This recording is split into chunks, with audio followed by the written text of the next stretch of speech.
vizsgákat tudnál beszélgetünk is tudni? erről a dologról.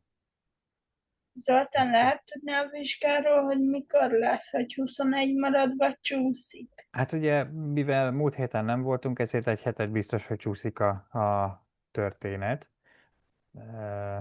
Illetve Az bocsánat, nem, a 28. 21-e az már a csúszott történet. Igen, tehát 21-ére van ütemezve február 21-ére van alapértelmezetten ütemezve ez a dolog.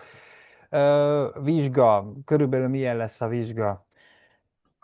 Kérdések lesznek elsősorban, tehát nem gyakorlati jellegű dolgokat fogunk itt csinálni, hiszen azokat a gyakorlati jellegű dolgokat, amiket itt az órán megcsinálunk, azokat nagyon-nagyon nehéz lenne neked ott abban a 3 órában felépíteni egy webáruházat, beállítani hozzá egy ilyen adott dolgot, illetve azt még meg is csinálni. Tehát én inkább mindenkihez több kérdést fogok feltenni, és ennek megfelelően kapjátok majd meg a százalékos érdemjegyet erre az adott történet, ugye Akkor 100 így lesz, százalékot mint lehet most. szerezni, és annyi lesz a történet igazából, hogy minden olyan dolgot, amit itt az órán beszélgettünk. Tehát mit tudom én most egy olyan kérdést tennék fel, hogy ha szükségem lenne arra, hogy mennyiségi kedvezményt állítsak be a webáruházba, Niki, akkor azt éppen milyen modullal tudnád megoldani, hogyan kellene beállítani. Tehát ilyen jellegű kérdésekre készüljetek. Egy picit összefoglaljuk azért majd ezt a dolgot az utolsó előtti órákon. Tehát ha valaki nincs is itt az órán biztos, hogy el fognak hangzani ezek a dolgok, egy kicsit azért erre rámegyünk, és akkor az utolsó órán még lesz dolgunk egyébként, amit a webáruházunkkal fogunk csinálni, de egy ilyen beszélgetősebb jellegű vizsga lesz az, ami igazából majd az érdeményeiteket fogja adni értelemszerűen itt a vizsga végén, jó? Természetesen az kell, hogy minden egyes olyan dolgot, amit itt az órán csinálunk, azt csináld velünk, amivel elmaradtál, azt folyamatosan pótold. Akinek esetleg gondja van, az természetesen szóljon. Nem tudom, Szonya, nálatok, hogyha majd nézed ezt a videót, akkor minden sikerült-e bepótolni. Régen találkoztunk már itt az órán, írtunk egymásnak sokszor inkább, csak illetve írtad azt, hogy most emiatt nem tudtál órára jönni, emiatt nem tudtál órára jönni, de hogy sikerült-e mindent bepótolni. Tehát arra kérek szépen mindenkit, aki nézi majd ezt a videót, aki most jelen pillanatban nincs is itt, meg ugye persze titeket is, hogyha esetleg van valami olyan elmaradás, amit nem sikerült még bepótolni, ezt minél előbb próbáljátok bepótolni. Ha kérdés van, vagy gond van vele, akkor pedig szóljatok.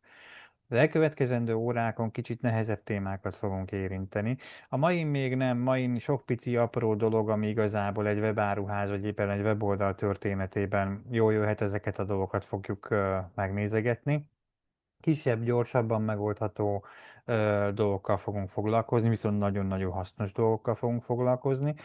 De a következő nagy témánk ez a foglalható termék például, ez egy viszonylag nagyobb témakör.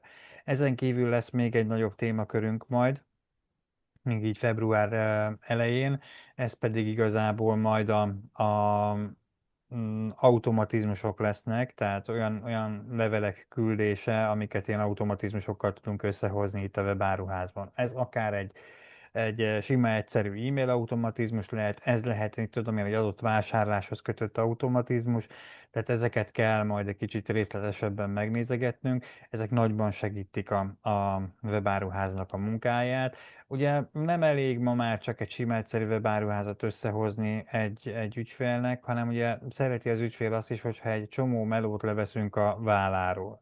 Egy ilyen hatalmas nagy meló például az, hogy a weboldalnak a termékeit, azt kézzel kelljen feltölteni a webáruházba. Ugye erre néztük ezt a táblázatos feltöltési módot, tehát ez egy hatalmas nagy fegyvertény és segítség igazából egy webáruház életében. Sokkal egyszerűbb, sokkal gyorsabb menedzselni egy viszonylag nagyobb kötegű terméket, tehát nem itt most nem 10 termékről beszélek, hanem ilyen 100, 1000, akár 2000 termékről, amit mondjuk táblázatból lehet menedzselni és betölteni a webáruházba, mint azt egyesével kellene felvinni, szépen beállítgatni hozzá minden dolgot, de ez egy kicsit macerásabb sztori. Jó, a második ilyen nagyobb dolog ez a foglalható termék témaköre lesz értelemszerűen, és ez a harmadik, ez pedig az automatizmus sos dolog. Minden más, amit igazából itt az órán beszélünk és érintünk, ezek mind hasznos dolgok, csak kisebb hangvételű történetek itt a webáruházak életében. Tehát mind kell, hogy beállítsuk őket, mind kell, hogy használjuk őket, viszont ezek nem olyan hatalmas nagy időt vesznek igénybe nekünk, hogy ezekkel kelljen nekünk szórakozni. Jó, Noémi, hadd kérdezzek egy olyat közben, hogy te párhuzamosan csinálod az Attiláék féle történetet is, ugye? Meddig jutottatok ott? Mit csináltok most ott per pillanat? Jelenleg az első vizsgának tervezésen túl vagyok, Uh-huh. az 80%-os lett. Na, Ugye gratulálok. az állatorvosi történet, Uh-huh. aminek ugye az elejét azt meg is mutattam, majd esetleg, ha valamikor ránéznél, azt megköszönném, hogy Uh-huh. szerinted milyen lett. Most elkezdtük az építést, hát ott igazából mindenki a saját ütemébe haladt, tehát hivatalosan még csak holnap kéne beadnom a vizsgát, amit én még decemberben beadtam. Uh-huh. Ö, Mi most az építésnél vagyunk, Elementorral építünk, viszont ők Uh-huh. ehhez adtak nekünk egy hozzáférést. Uh-huh. Egy évig vagy meddig tudjuk, legalábbis ez a dologhoz most tudjuk használni.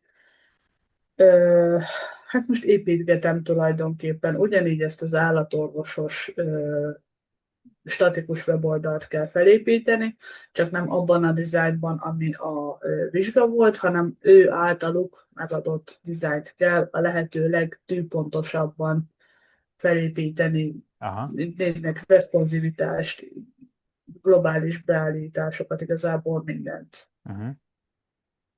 Melyik tetszik jobban, az Elementor, vagy inkább a Site Origin? Tetszik az Elementor, tök jó, hogy össze lehet rakosgatni, illetve az benne a jó, hogy az Attiláik adtak nekünk egy sabloncsomagot, Uh-huh.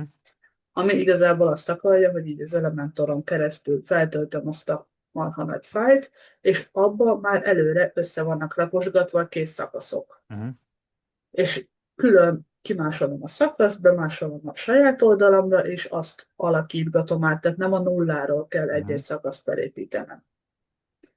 Viszont vannak benne elakadásaim, mert hát nem annyira egyszerű, mint Figmába rajzolgatni, Uh-huh. húzgálni, szerkezgetni, úgyhogy nem tudom, hogy te mennyire vagy otthon az Elementorba. Vannak olyan oldalak, amiket Elementorban kaptunk meg és üzemeltetünk tovább, tehát azért dolgozgatunk vele. Őszinte leszek, én egy gyakorlatilag kicsit robosztus rendszernek tartom, tehát valahogy sokkal lassabb a Uh-huh. szerkesztő felülete, mint mondjuk egy Site Origin-nak a szerkesztő felülete. Ezért is, ha van rá lehetőség és új oldalt csinálhatok, akkor biztos, hogy abba csinálom, Site Origin-ben, nem Elementorban. Vannak olyan dolgok, amiket sajnos kénytelen vagyok a különböző effektek miatt Elementorba csinálni, tehát most legutóbb volt decemberben egy olyan vizes projekt, ahol az volt a kérés, hogy a szövegek, illetve a mögöttük lévő kép, az olyan legyen, ha ráviszem az egeret, mint hogyha a víznek a felületét meghúztam volna, és akkor egy Uh-huh. ilyen kis tudom, csobogást, vagy tudom, rákattintottál, akkor meg ilyen Uh-huh. fodrazódás is jelenjen meg ebben a történetben.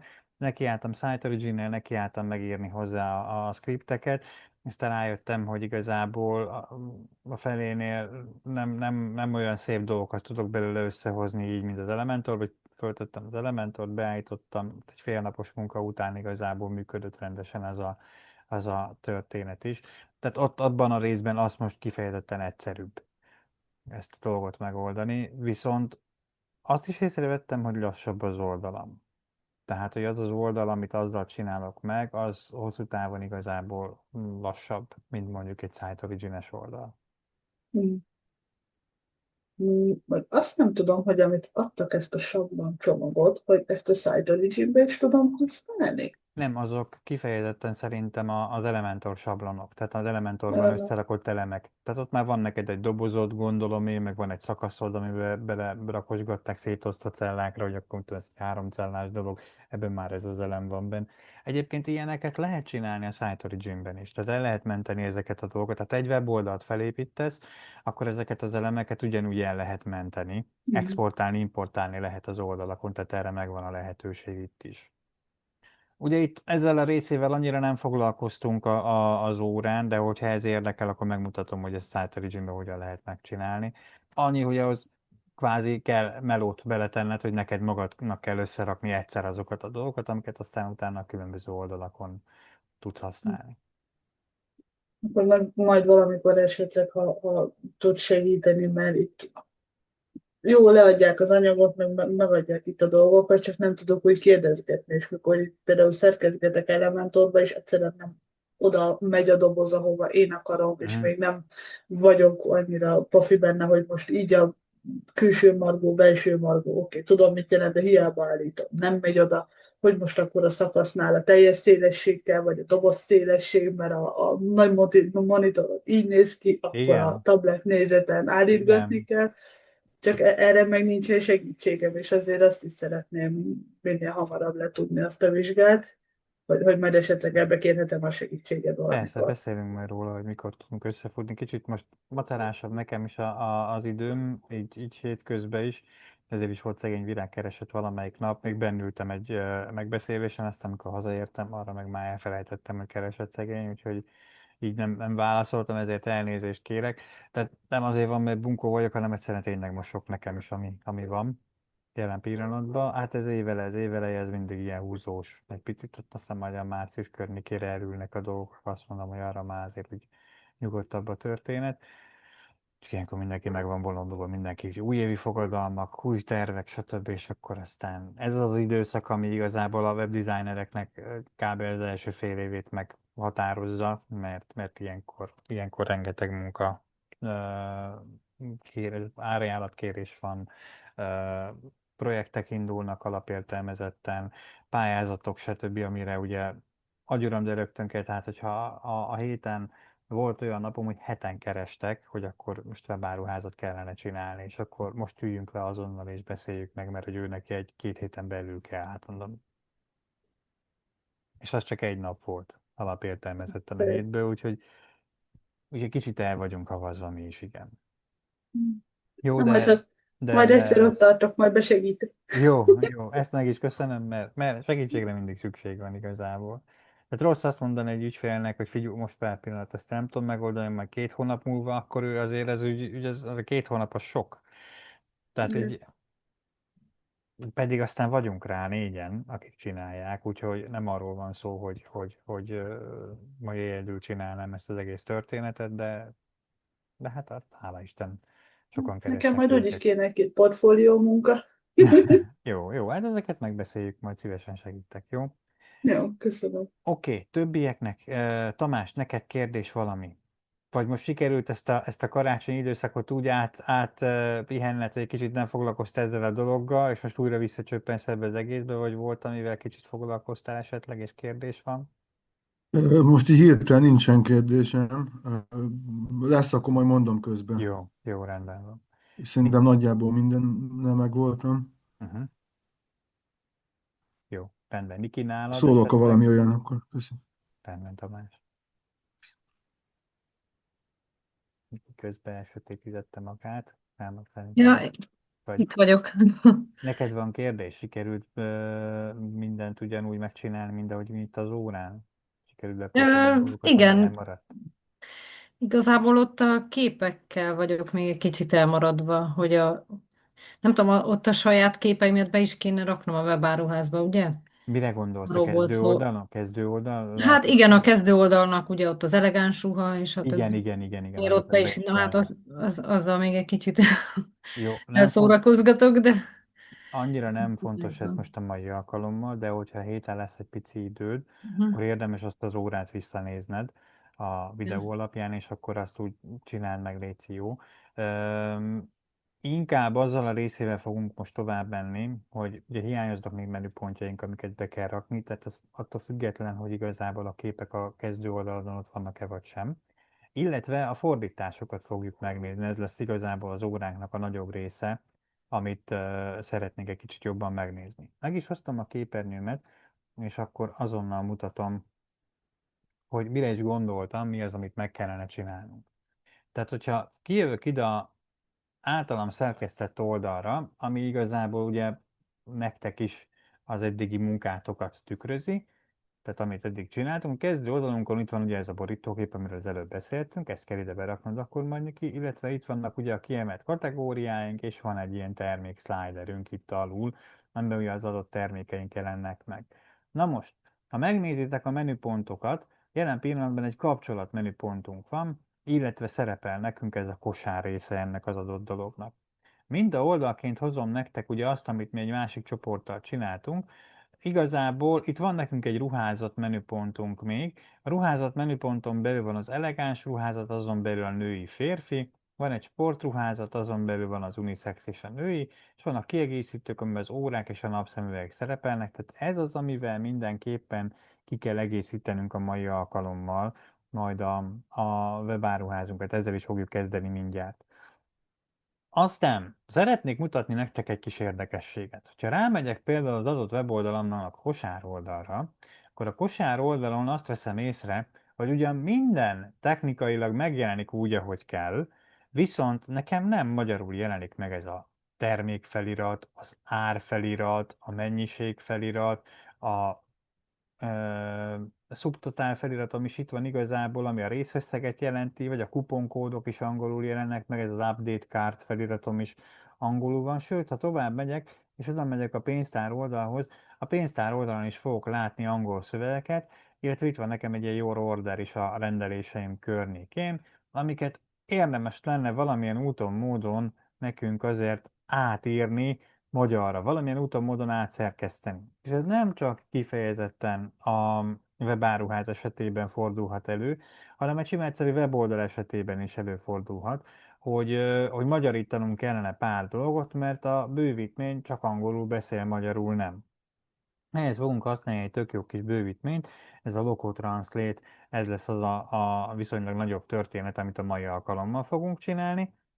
És az időnkbe belefér még, akkor megnézzük még azt, hogy milyen módon tudjuk védeni a webáruházunkat. Tehát egy kicsit ilyen információbiztonság technikai szempontból is érdemes lenne a webáruházunkat egy kicsit jobban védeni, megváltoztatni például a bejelentkező oldalt. Tehát ugye jelen pillanatban úgy jelentkezünk be az oldalunkra, hogy davp.hu, én most ha a sajátomat nézem, akkor per Zoli 2, per vp admin.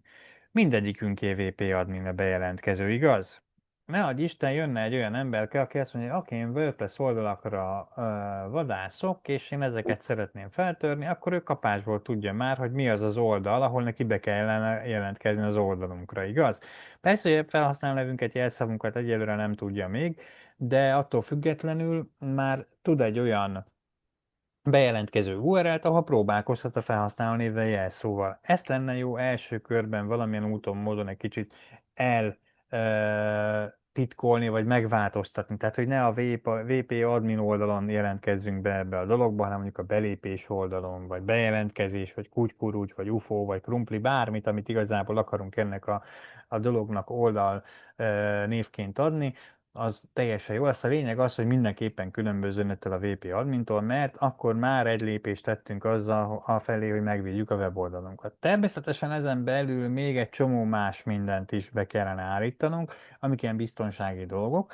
És ez a All-in-One Security a VP-nek egy egészen jó kis bővítmény. Teljesen ingyenes ez a történet, és nagyon-nagyon sok dolgot lehet hozzá állítani. Akkor, amikor elkezdtem weboldalakat készíteni, akkor erre a biztonsági történetre kevésbé fektettem hangsúlyt, és aztán eljött az, hogy amikor már működő oldalak voltak, és akkor tényleg ugye a vállalkozás azzal foglalkozott, hogy minél több új oldalt készítsen, a meglévőkkel ugye annyira nem kellett foglalkozni, mert azok automatikusan frissítették magukat, igen ám, de feltörték őket. És akkor egy csomó időt elvett az, hogy ezt a feltört oldalt milyen módon lehet gatyába rázni, rendbe rakni. Na most aztán elkezdtem kotorászni azután, hogy mi az, amivel meg tudom védeni a feltörés ellen az oldalunkat. Azt hozzáteszem, hölgyek, urak, 100%-os védelem nincsen. És ez nem csak a WordPress oldalakra vonatkozik, bármilyen weboldalra, ami az interneten található, 100%-os biztonság nincsen erre a történetre. Viszont ez egy nagyon-nagyon jó közelítés, egy 90%-os közelítést tud nekünk biztosítani ez a kis tűzfalrendszer, amit igazából a mai alkalommal, ha belefér, fogunk használni. Ha nem, akkor jövő héten fogjuk ezt a dolgot kicsit részletesebben megismerni majd. Jó, automatikusan csinál mindent, igazából nekünk itt csak a beállításokat kell megtenni. Ez jó, hogyha egyszer végigveszünk, és bármilyen weboldalon használhatod ezt a történetet a későbbiekben, tehát ez példaként, mintaként használható bármilyen más weboldalra, mint amit majd most itt megcsinálunk. Jó, kezdjük első körben akkor ezekkel a menükkel, jó? Tehát van egy kapcsolat menüpontunk, és ugye ezt szeretnénk elérni, hogy ruházat, azon belül elegáns ruházat, sportruházat. Oké, hol tudok menüket létrehozni? Tudsz nekem ebbe segíteni, Tamás, hogy ezt hol tudom megcsinálni?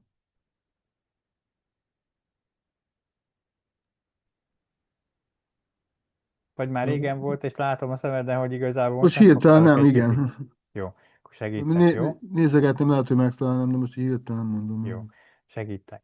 Ráviszed Oké. ide az egeret igazából, és visszajövünk akár a vezérlőpultba, de akár itt a menüket is megtaláljuk egyszerre, hogyha kívül vagyunk. Ha bent vagyunk a vezérlőpulton belül, akkor keresünk egy olyan menüpontot ebben a dologban, hogy megjelenés. És a megjelenésen belül lesznek a menük nevű menüpontjaink. Jó? Tehát itt ebben a fekete sávban keressük meg a megjelenést, azon belül a menüket, kattintsunk erre rá. Egy menüt mi már létrehoztunk ebben az egészben. Ugye van nekünk egy kapcsolat menünk, kicsit lejjebb tekerem, és akkor látjuk is, hogy elneveztük igazából már a menünket főmenünek, hogyha megnézed, itt van a menü neve, és itt szerepel alatta a kapcsolat nevű menüpont. Na most, itt látom a legfrissebb menümet, itt látom az összes menümet, illetve itt látom a keresést. Ha most rámegyek az összesre, hát itt nagyon sok minden nincsen. Kosár, pénztár, shop, kapcsolat az itt van már, fiókom, az nem kell, első oldal, nem kell, kezdő oldal, nem kell, hiszen ez a menüben benne nem biztos, hogy kell, hogy szerepeljen, hiszen a kezdő oldal jön be, ha a logóra rákattintok, a kezdő oldal jön vissza. Tehát ilyen szempontból ez annyira nem fontos. Viszont ilyen lenyíló menüt kéne csinálni. Ruházat, elegáns ruházat, női. Na most, ugye nem csak oldalakat tudok betenni ebbe a dologba, hanem jövök egy picit lejjebb. Van itt nekem egy ilyen, hogy bejegyzések, egyéni hivatkozások, kategóriák, WooCommerce végpontok, sőt, egy kicsit még rendezkedek itt azért, hogy látszódjon rendesen ez a történet.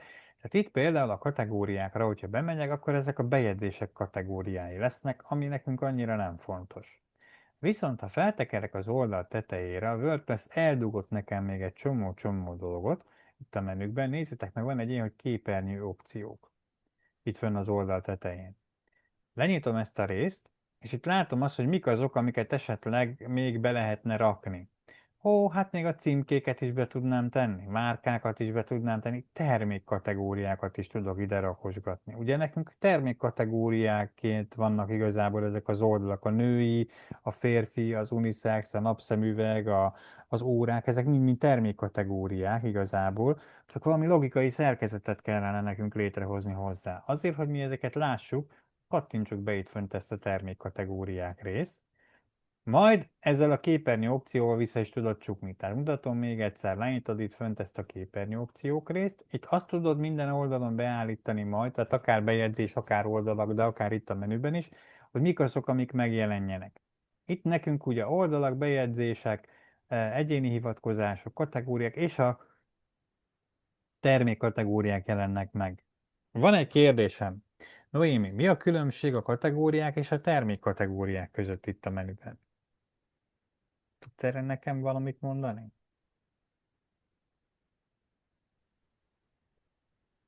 Kategóriák vagy termékkategóriák? Mi mindig csak kategóriaként szoktuk hivatkozni rá, igaz? Ha emlékszel rá itt az elmúlt órákon, mindig azt szoktuk mondani, hogy kategóriák. Igen ám, de alapértelmezetten a WordPress nem kifejezetten webáruház készítésre lett kitalálva, hanem arra lett kitalálva, hogy különböző bejegyzéseket tegyél közzé. Tehát szöveget alapvetően, cikkeket. Ezeket a cikkeket is kategóriákba szokták rendezni. Ezért az a kategóriák felirat itt alapvetően a szövegeknek, a cikkeknek a kategóriáit jelenti. Mivel a webáruházunkat mi most, a WordPressünket mi most nem kifejezetten sima weboldalként használjuk, hanem webáruházként, Ezért ugye felkerültek nekünk a termékkategóriák is. Ne zavarjon meg benneteket a kettő, igazából a termékkategóriák az, ami kifejezetten a webáruházhoz kell. Jó, tehát ezért a termékkategóriákba fogunk keresgetni, és ezért nem esünk pánikba, hogyha a kategóriák alatt nem találjuk meg például az órákat, vagy éppen a mit tudom, kiegészítő kategóriát, vagy sportruházat kategóriát, jó? De a termék kategóriákban ezt megtaláljuk. Bepipáltad, visszacsukod ezt a képernyő opciót, akkor ide alulra meg is jelentek a termék kategóriák, és ha ezt lenyitom, akkor itt már látom szépen ezeket a különböző hierarchikus dolgokat. Tehát ruházat, azon belül van egy elegáns ruházaton belül a női férfi, sportruházat unisex férfi, kiegészítők, órák, napszemüveg. Ez tök jó úgy, ahogy van. Igazából ezt az egészet én szeretném egy az egyben bepakolni ide a webáruházamba, ezért vagy kipipálom egyesével, vagy azt mondom, hogy az összes kiválasztás, és hozzáadom a menühöz. Igen ám, de bepakolja ezeket, csak nem hierarchikus sorrendben. Egymás alá bepakolja ezeket a menüpontokat. Itt nekünk most meg kell csinálni a hierarchiát. A ruházaton belül volt nekünk egy elegáns ruházat, ezért itt a ruházat alatt, hadd kérdezek egy ilyet, sikerült mindenkinek ide varázsolni az összes kategóriát? Termékkategóriát? Tamás, meg vagy ezzel?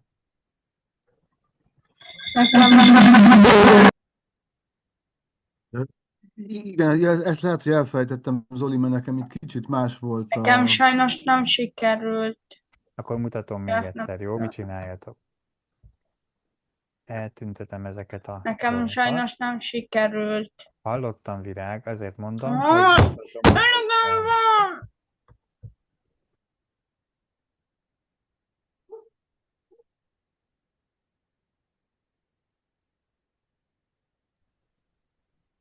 Eltávolítom én is gyorsan a menüpontjaimat, Népet. és azonnal Nem mutatom, hogy mit népet. kell csinálni. Csak azért csinálom, hogy ugyanazt lássátok, mint ami nektek van. Tehát, van egy kapcsolatmenüpontunk tehát. Itt oldalt a termékkategóriák megjelentek, Tamás, neked? Igen, annyi, hogy nekem a sportruházatnál ott valamiért csak női van. Azt lehet, hogy ott valamit korábban. Valószínű, hogy akkor Nem még tudom egy meg. korábbi történet. Virág, neked itt oldalt megjelentek a termékkategóriák? Jó, hát Virágot elvesztettük ezek szerint. Az most Zoli, bocs, utólag ezt nem lehet hozzáadni? Itt most azt meg kell csinálni akkor újra, hogy... Azt meg kell csinálni, de egyébként amikor felveszed, akkor automatikusan be fog kerülni majd a megfelelő helyre, jó? Semmi baj nincsen, azt egy kicsit gatyába kell ráznod, akkor valószínűleg a feltöltés során még az elmúlt órákat egy kicsit át kell nézegetni a videók alapján, mi hova kerül. Jó, Ha jó. megvan a termékkategóriák rész, itt oldalt neked, Tamás, akkor légy szíves, nyisd le, és van itt egy ilyen, hogy összes kiválasztása. Ezzel igazából kipipáltad az összes kategóriát, majd azt mondjuk, hogy hozzáadjuk a menühöz. Igen, ezt meg tudtam Itt csinálni. bekerült igazából minden. Azt látjuk, hogy a ruházat alá tartozik az elegáns ruházat, az elegáns ruházat alá meg a női férfi nekem most jelen pillanatban. Egy biztos, hogy akkor a ruházat alá be kell húznom az elegáns ruházat, tehát jobbra húzom egyel. Ez azt jelenti, hogy ő a fő kategóriám, ő az alkategóriám, jó? Tehát a főmenüm a ruházat lesz, almenüje az elegáns ruházat lesz. Az elegáns ruházat alá kell, hogy bekerüljön a női és a férfi, tehát megfogom, és ezt megint egy kicsit arrébb húzom, tehát ilyen lépcsőzetes megoldást csinálok ebből a dologból, hogy az elegáns ruházat alá tartozzon a női, illetve a férfi. Eddig ez megvan, hölgyek, urak? Igen. Jó.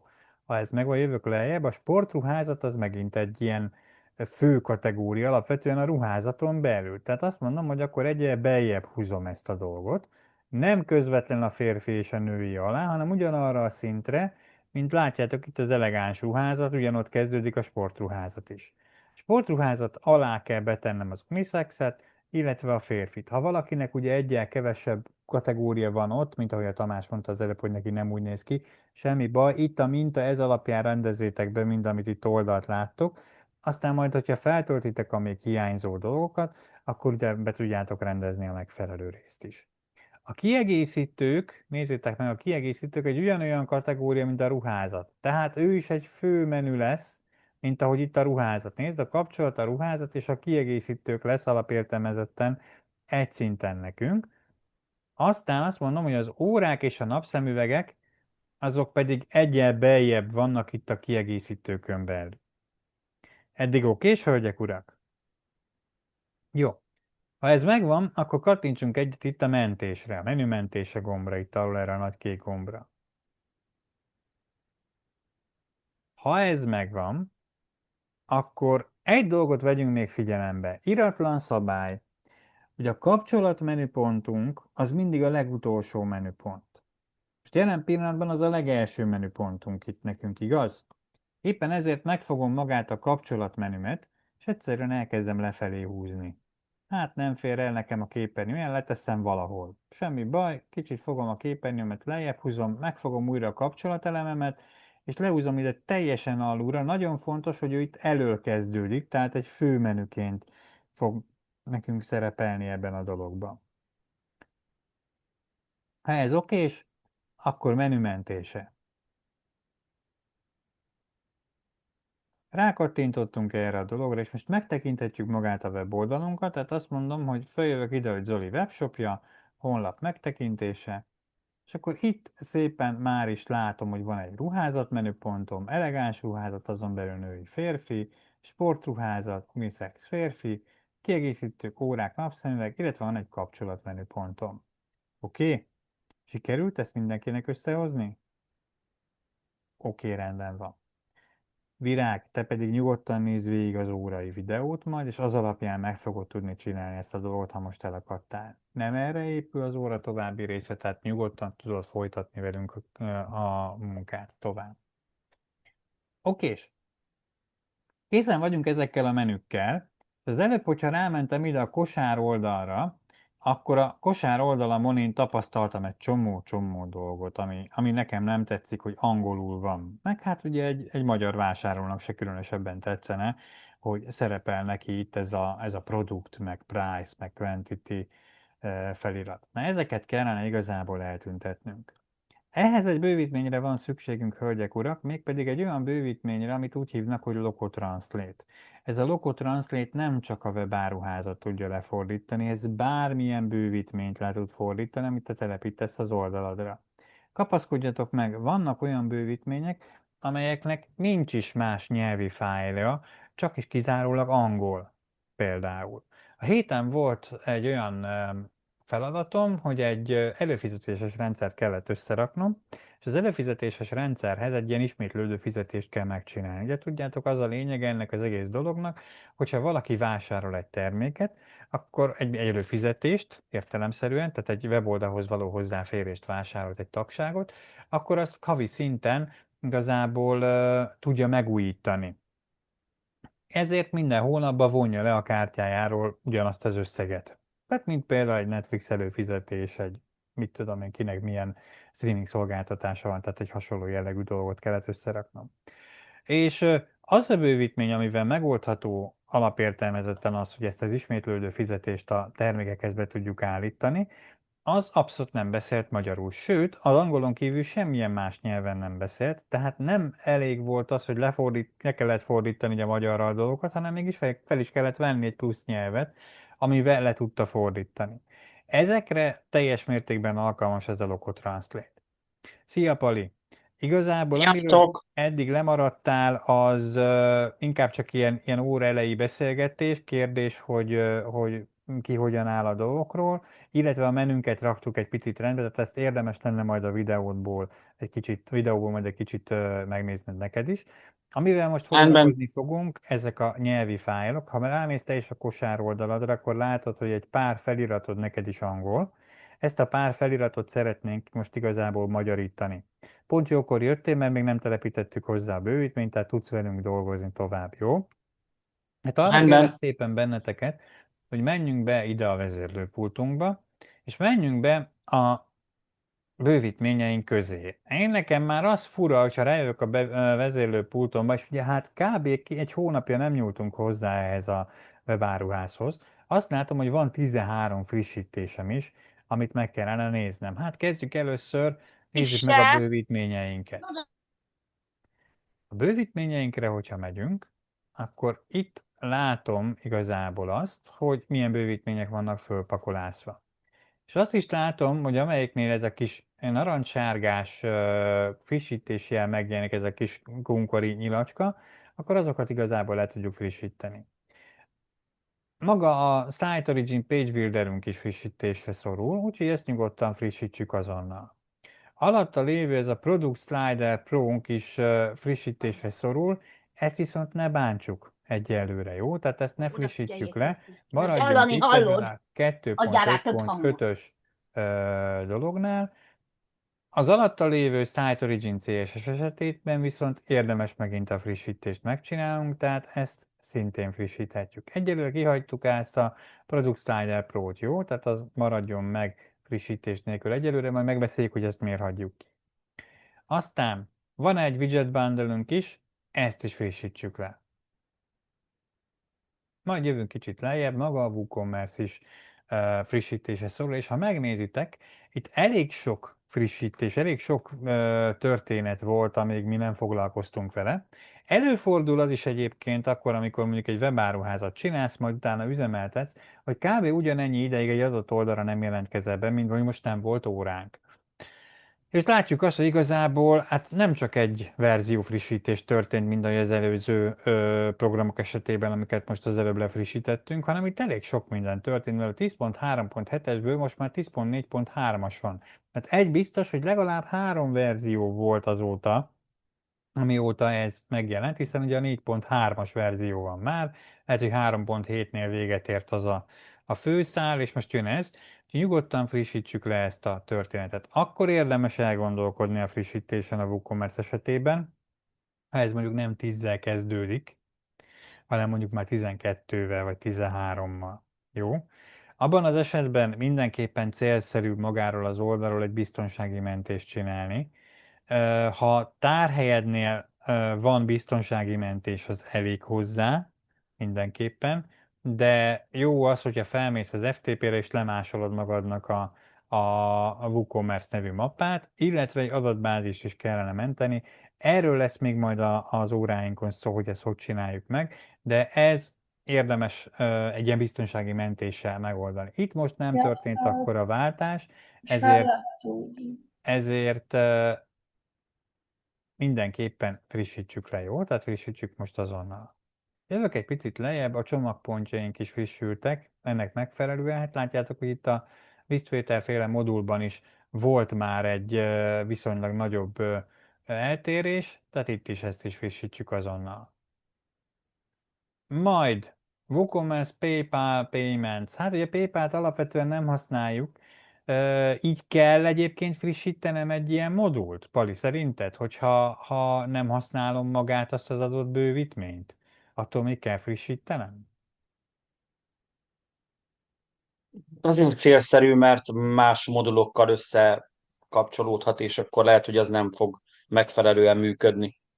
Így van, illetve a másik dolog az, hogy például ezen keresztül egy ilyen régebbi verziói bővítményen keresztül akár meg is törhetik a weboldalamat.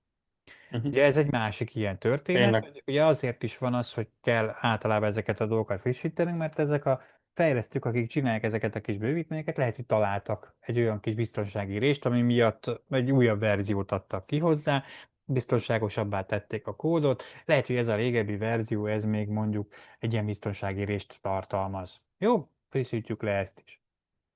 Tehát ilyen jellegű kérdésekre számítsatok a vizsgán, mint amit most például a Palinak feltettem. Így fog kinézni igazából a vizsgavirág, ahogy kérdezted. Aztán van itt nekünk egy ilyenünk, hogy WP All Import Pro, ugye ez az importrendszerünk, ezt is frissítsük le, illetve a Yoast SEO-nk van még, ugye ezek a kulcs kifejezések, illetve a kulcsszavaknak a beállításait, metaleírásoknak a beállításait tartalmazó kis szoftver lesz majd ez az adott történet. Ha sikerült lefrissíteni ezeket a dolgokat, hölgyek, urak, akkor kellene nekünk mindenképpen azt a Loco Translate-et telepíteni. Jó? Följövök ide tehát a tetejére, és azt mondom, hogy bővítményt adok hozzá.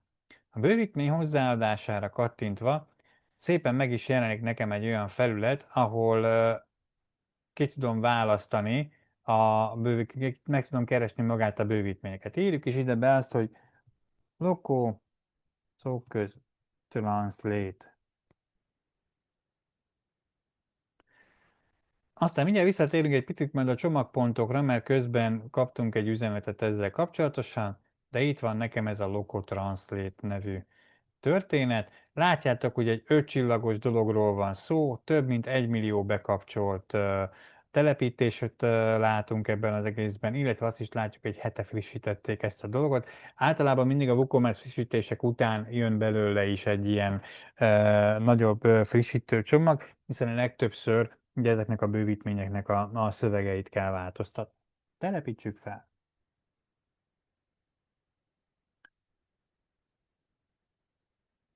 Azt mondjuk, hogy ha feltelepítettük, akkor kattintsunk is ide a bekapcsolás részre.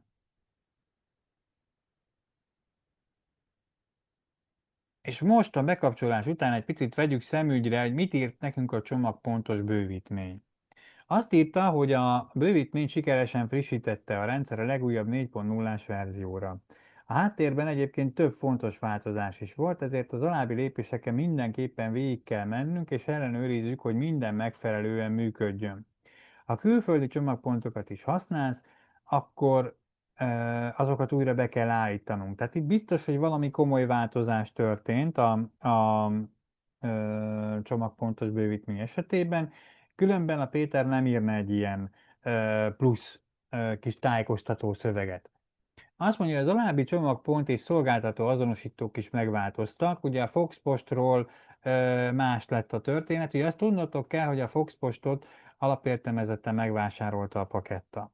Magyarországon hagyják továbbra is Foxpost néven ezt a dolgot működni, hiszen mindenki szereti a Foxpostot, egy nagyon-nagyon sikeres csomagküldő szolgáltatás, Pakettát pedig kevésbé szeretik, viszont ők is változtattak az informatikai rendszerükön, és nézzétek meg, igazából ilyen azonosítók változtak ebben a dologban. Ez főként annak fontos, aki esetleg még programkódokat írt mondjuk az egyes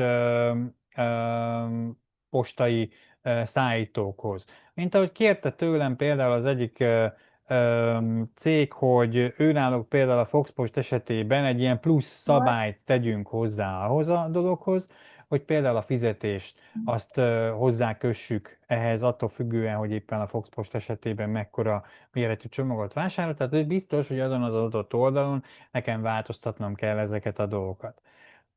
Illetve azt írja még, hogy az alapértelmet árazás logika is változott, hogyha ezt a mezősítésen hagyod, akkor alapból nem látszódik egyik szállítási opció sem. Tehát érdemes végigmennünk nekünk is majd ezeken a csomagpontos dolgokon, illetve itt ezzel a kis gombbal tovább is mehetünk majd a beállításokhoz. Mivel mi most a Loco Translate-tel akarunk első körben foglalkozni, ezért ezt a lépést egy kicsit most toljuk. Hála Isten a webáruházunk nem követeli meg azt, hogy adj uram, de rögtön lépjünk ebben a történetben. Egy éles webáruház esetében egy ilyen frissítés pontosan azt jelenteni, hogy most adj uram, de rögtön nekem újra át kellene néznem a csomagpontokat, és újra be kellene állítanom mindent úgy, ahogy kell. Tehát látjátok, hogy akár egy ilyen változást is jelenthet értelemszerűen egy ilyen csomagpont bővítménynek a változása. Tehát mindig úgy kell felkészülni, vagy úgy kell számolni a frissítésekre, hogy hagyjál rendesen időt ezekre a történetekre, mindenképpen azért, mert ugye itt változások jelennek meg. Célszerű elővenni azt a dokumentációt ilyenkor, amit kaptál az ügyfeltől, és szépen az alapján végignézni, hogy mik voltak az alapbeállítások, illetve hogy mit hogyan kell az új rendszerben beállítani. Hála Isten magyarul van ez az adott történet, tehát egy viszonylag könnyen konfigurálható történetről van szó. Én nem rejtem el ezt az üzenetet, hiszen nekünk ez feladatunk lesz majd még. Ha belefér a mai órában, akkor biztos, hogy most fogjuk majd beállítani ezeket a dolgokat, hanem akkor pedig következő órán fog ez a dolog végbe menni. Hála Isten nem éles webáruházról van szó a mi esetünkben, ezért mehetünk a saját tempónkban tovább. Jó? Tehát én most a következőt szeretném kérni tőletek, hogyha a Loco Translate-et sikerült felpakolnunk és bekapcsolnunk ezt a bővítményt, akkor ugye itt meg is jelent nekünk ez a dolog. Picit arra viszem magunkat, itt a menüben pedig itt alul fogod megtalálni, szinte az utolsó menüpontként fogod megtalálni ezt a Loco Translate-et. Ha ráviszem az egeret, egy kicsit nézzetek ide, akkor egyrészt magának a bővítménynek a kezdőlapjára tudok menni, erre nincs szükségünk, sablonokat, illetve bővítményeket is tudok beállítani, illetve a WordPress-nek az alapbeállításait is tudom módosítani. Tehát ezzel minden egyes olyan szöveget, amit a weboldalat kiír, akár hibaüzenetet, vagy akár itt a belső felületen, amit látsz, feliratot, tudsz módosítani. Jó? Nagyon fontos az, hogy a sablonjaink is tartalmaznak esetleg angol szöveget, meg a bővítményeink is tartalmazhatnak angol szöveget. A mi problémánk a következő, kicsit leteszem ezt innen fölülről, azért, hogy lássuk, kijövök ide a honlap megtekintése részhez, és azt mondom, hogy eljövök ide a kosár részhez. A kosár részen látom azt, hogy nekem alapértelmezetten ez a produkt, ez a price, ez az összes többi ilyen kis felirat angolul jelenik meg. Ez a kosár része, a kosár az pedig ugye alapértelmezetten a WooCommerce-hez tartozik, ezért logikusan azt gondolnánk, hogy akkor ezek a feliratok nekünk a WooCommerce beállításai között lesznek. Na most azért, hogy megbizonyosodjak erről, én lemásolom innen ezt a produkt feliratot, kijelölöm, Ctrl-C. Ez csak kényelmi kérdés, be is írhatod kézzel a produktot. Én egy lusta ember vagyok, úgyhogy én általában kijelölöm és másolom ezeket a dolgokat. Majd visszajövök szépen ide a vezérlőpultba, és azt mondom, hogy kell nekem ebből ez a Loco Translate. Rámegyek a Loco Translate-re, és rákattintok a bővítményekre. Tehát a Loco Translate bővítmények menüpontra. Kicsit tekerek lejjebb, ugye itt meglátom az összes bővítményemet, amit eddig feltelepítettem az oldalra. Minden egyes bővítményemnek tudom módosítani a tartalmát. Mi az, ami kell nekem ebből? Hát a WooCommerce. Akár ide a szűrőbe elkezdem bejönni ezt, hogy WooCommerce, akkor már is csak azok jelennek meg, amiben a WooCommerce szó meg szerepel. Itt is van nekem a WooCommerce, rákattintok erre. Tök jó, azt mondja, hogy fönt van nekem a WooCommerce, méghozzá magyar nyelven. Azt mondja, hogy 100% a fordítottsága ennek az adott dolognak. Ezek szerint akkor lehet, hogy mégsem ebben a WooCommerce-ben lesz a probléma. Rákattintok elviszem az egeret, és rákattintok erre a szerkesztés gombra. Ezt nyugodtan csinálhatjátok ti is. Jó? Itt pedig igazából látom az összes olyan kifejezést vagy szöveget, ami megjelenhet nekem a webáruházban. Na most az előbb lemásoltam ezt a produkt szöveget. Ha ide a fordítások szűréséhez Ctrl-V-vel beillesztem ezt a produktot, akkor csak azokat a stringeket, magyarul azokat a szövegeket fogja nekem kihozni, amikben szerepel nekem ez a produkt felirat.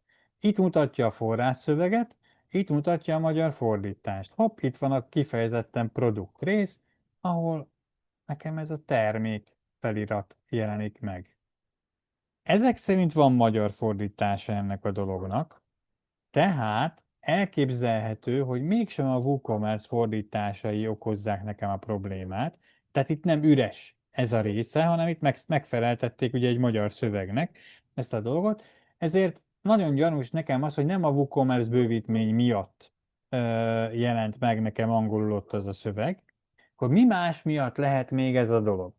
Hölgyek, urak, akkor, amikor én egy kvázi rendszer oldalt jelenítek meg, most csinálok egy másodpéldányt ebből a dologból, és megnézem újra a kosár oldalamat.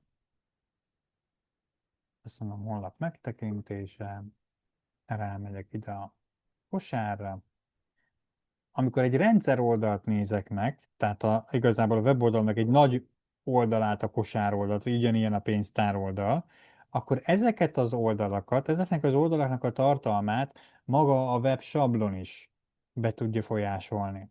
Tehát be tudja azokat a dolgokat állítani, amik ő bele vannak égetve. Tehát hiába mondja azt neki a WooCommerce például, hogy a produkt felirat helyett a termék feliratot jelenítsd meg, ha a sablonban nincsen magyarul megfeleltetve ez a dolog, a sablon erősebb ebben az esetben, ezért a sablon feliratai fognak itt megjelenni.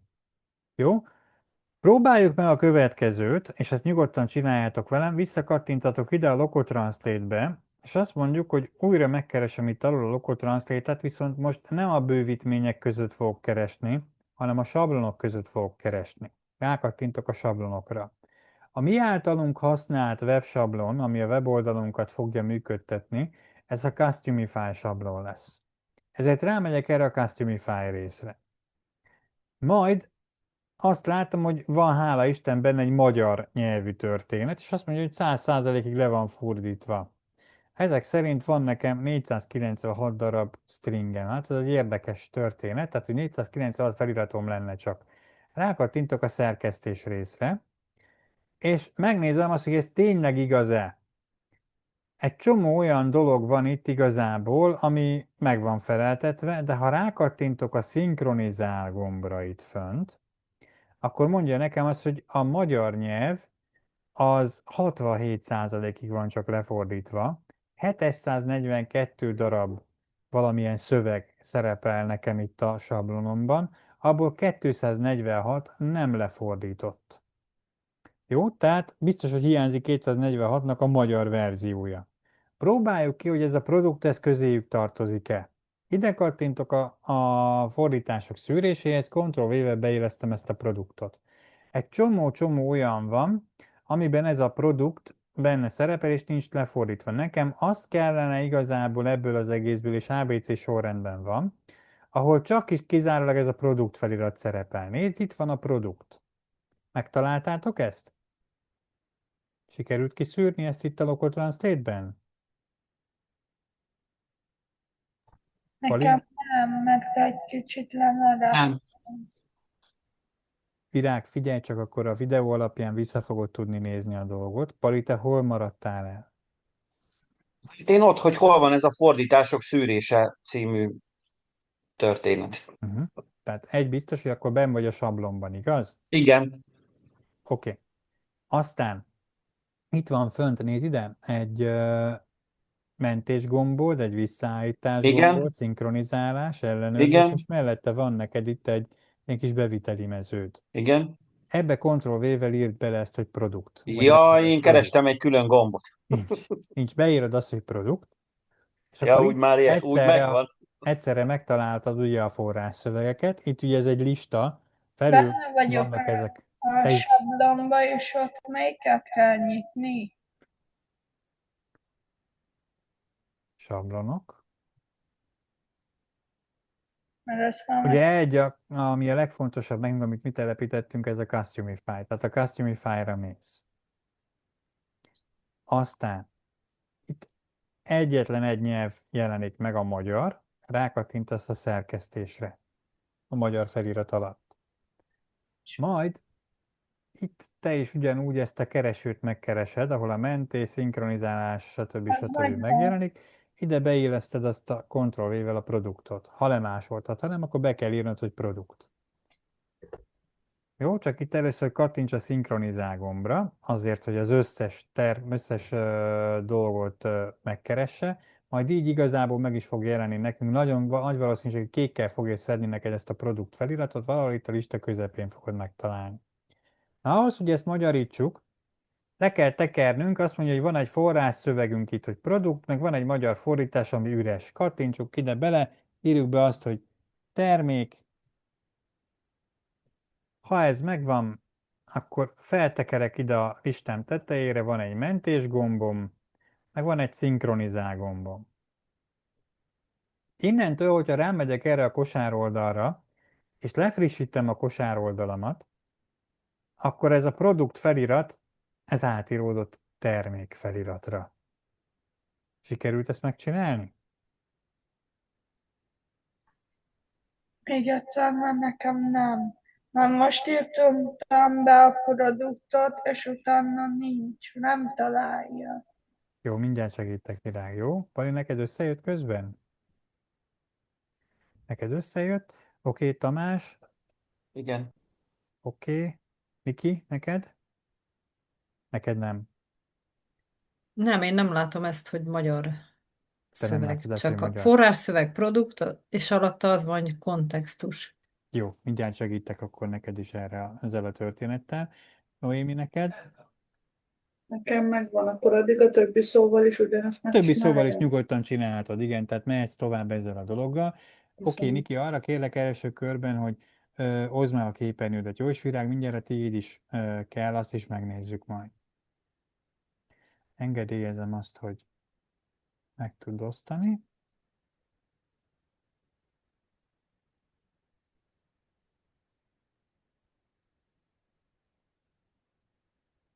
Próbál még egyszer megosztani a képernyődet neki, jó? Én voltam a béna, mert elsőre nem engedélyeztem, tehát azért kell sajnos még egyszer. Szuper, ott vagy a produkton.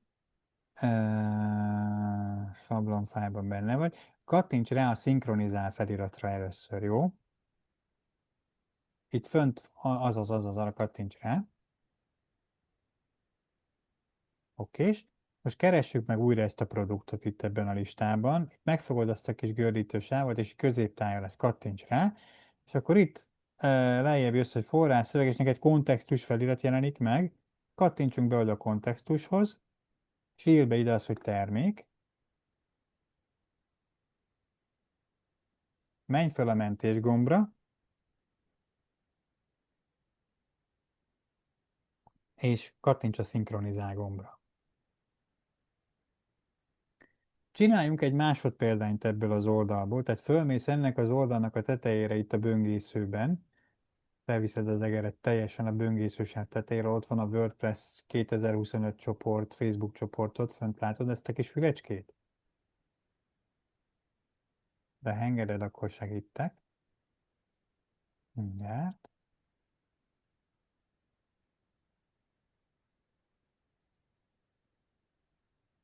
Ugye most felugrott neked egy kis ablak, hogy engedélyezed-e azt, hogy esetleg hozzányúljak a számítógépedhez. Ha azt mondod, hogy igen, akkor már tudok is segíteni.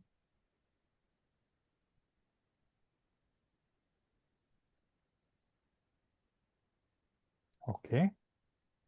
Tehát, ha felviszed az egeret ide felülre nézd, ahol itt a kis mi a fenéd van, böngésződnek ez a kis fülecskéje, a jobb gombbal rákattintunk erre, és azt mondjuk, csinálunk ebből az oldalból egy másodpéldányt. Magyarul még egy lapon töltse be nekünk ugyanazt, mint amit az előbb láttunk. Ez azért fontos, hogy lássuk közben, miközben változtatunk itt a szerkesztőben, hogy mi történik igazából a kosár oldalunkon. Tehát most rámegyek ide, és azt mondom, hogy megtekintem a honlapot, és a honlapon van neked egy kosármenü pontod, amiben jelen pillanatban ugye nincsen termék, gyorsan rakunk bele valamit, mit tudom én, egy sportruházatot, azt mondjuk én ebből szeretnék egy darabba beletenni, kiválasztom a méretét, mondjuk egy MS-et, kosárba teszem, megnézem a kosarat, akkor azt veszem észre, hogy amit igazából az előbb produkt feliratot próbáltunk megcsinálni, azt nem sikerült ezek szerint lefordítani. Mindjárt megnézzük, hogy mi a helyzet ezzel kapcsolatosan, jó? Hát egy biztos, hogy akkor rámegyek ide a sablonok közé, elhagyom ezt a lapot, aztán rámegyek ide, hogy Customify. Tehát szépen megkeresem ezt a Customify részt, és itt van nekem ez a magyar. Ezt Virág nézheted te is, mert igazából szerintem pont ugyanez a gondod neked is, mint amit most mi a Nikivel csinálunk. Rákattintok tehát itt a magyarnál arra, hogy szerkesztés. Aztán első körben megnyomom ezt a szinkronizál gombot, ez az első dolgom. Itt mutatja is nekem, hogy jelen pillanatban 100%-a le van fordítva a karakterláncoknak, hogyha megnyomom a szinkronizált, akkor mindjárt mondja, hogy ez nem 100%, hanem csak 67%-a van lefordítva ennek a dolognak. Majd ide erre a kis részre beírom azt, hogy produkt.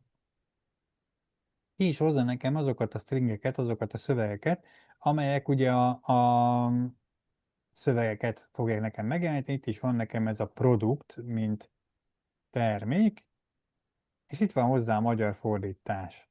Ide beírjuk neki azt, hogy termék. Mentek egyet rajta, és szinkronizálok. Nagy valószínűséggel te a nyelvi fájt próbáltad megfogni az előbb. Azért jelent meg ez a kontextus felirat itt a magyar helyett, a magyar fordítás helyett, ezért volt esetleg ezzel problémák. Ha most mindjárt megnézzük a kosár oldalunkat, ha frissítek egyet rajta, akkor ha minden jól megy, valamit nagyon-nagyon elrontottunk itt. Vagy van egy másik produkt feliratod is.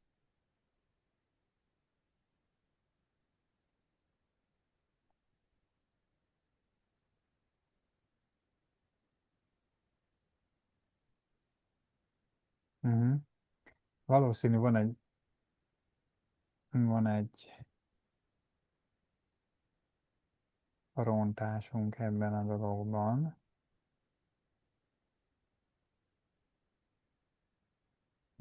Ugye kontextust állítottunk hozzá igazából, ezt most újra kéne rakni, ezt a nyelvi fájlt, ezt megcsináljuk majd, jó? És megnézzük a következőt, csak hogy tényleg működjön ez, a price feliratot fogjuk megnézni, a többiek is csinálhatják nyugodtan. Ctrl-C-vel kijelölöm ezt a price szöveget, visszajövök ide, és ide azt mondom, hogy beillesztem ezt a price-t, itt is van, rákattintok a magyar fordításra, de azt írom, hogy ár. Mentek egyet rajta, szinkronizálok egyet rajta, és lefrissítem ezt a dolgot, akkor itt már az ár megjelenik. Az a baj itt ezzel a produkt résszel kapcsolatosan, hogy magát a teljes nyelvi fájlt módosítottuk, tehát nagy valószínűséggel a pót szerkesztetted, nem az árat, úgyhogy ezt mindjárt megpróbálom kicsit gatyába rázni neked. Jó, tehát azt mondja, hogy sablonok. Itt volt nekünk ez a Customify, és ezen belül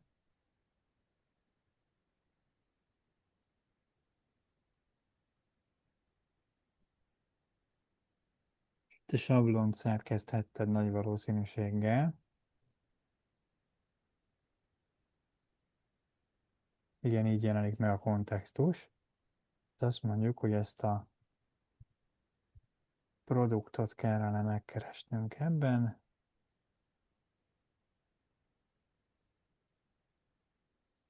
Itt is van. Innen ezt a termékfeliratot töröljük. Majd mentjük. Szinkronizáljuk. Hát, ha mákunk van, akkor nem kell újra átírnunk ezt itt. Ha nincs, akkor pedig újra át kell írni. Akkor újra át kell írnunk majd a másik részen. Tehát egy biztos, hogy itt most hála Isten ezt a produktot visszaállítottuk úgy, ahogy kell. Sosem a sablonnak a szerkesztőjét állítjuk át, jó, hanem simán csak a szerkesztés gombra kattintunk. Tehát visszalépek ide. Azt mondom, hogy a Customify rész kell. És itt ebből kell nekem igazából ez a szerkesztés rész. Itt most megkeressük ezt a produkt feliratot.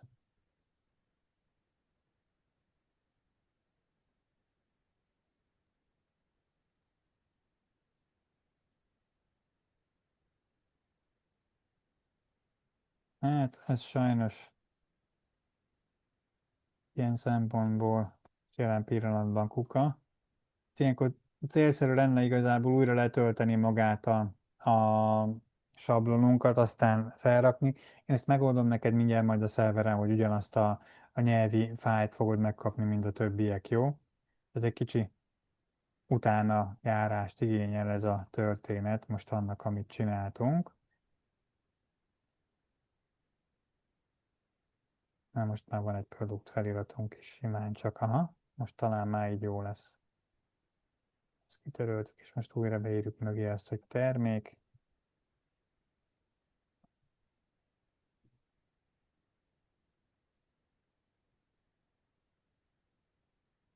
Most szinkronizáljuk. Így már jó, és már neked is a termék felirat jelenik meg ebben a dologban, jó? Tehát ugye látod, hogy mekkora galibát tud okozni az, amikor magának a nyelvi fájlnak a sablon szerkesztőjében megyünk be, és ott átírod magát a terméket egy teljesen más kontextusba, kapott igazából egy kis címkét, itt a tetején ez a dolog, te látod, megjelent ez a termék felirat mellette. Hiába töröltem vissza, utána még amit esetleg átírtunk rendesen a szerkesztőben is törölni kell, majd utána jelenik meg rendesen a produkt rész, és akkor lehet átírni normálisan ezt a dolgot. Tehát innen menni fog ez a dolog, Niki, neked is, jó? Tehát itt most már, hogyha vagy ebben a felirat részben, az összes többit akkor ennek megfelelően át fogod tudni írni.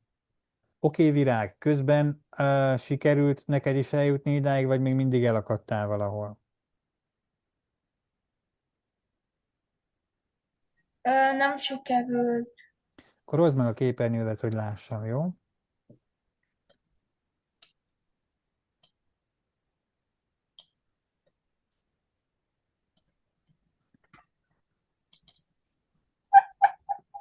Ideig jutottam el. De jutottál el, azt mondja, hogy produkt, beérted azt, hogy termék, akkor igazából hála Isten jó vagy, kattints a szinkronizálás gombra, légy szíves, illetve annyit kellene csinálni, hogy felviszed az egeret te is szépen a böngészőnek a tetejére, még följebb egy picit, jobb gomb azon, másodpéldány. Oké, és akkor itt menjél ki, légy szíves a weboldalra, honlap megtekintése, rakjunk bele valamit a kosárba, tehát egy terméket mindenképpen tegyünk bele a kosárba, válasz ki egy terméket,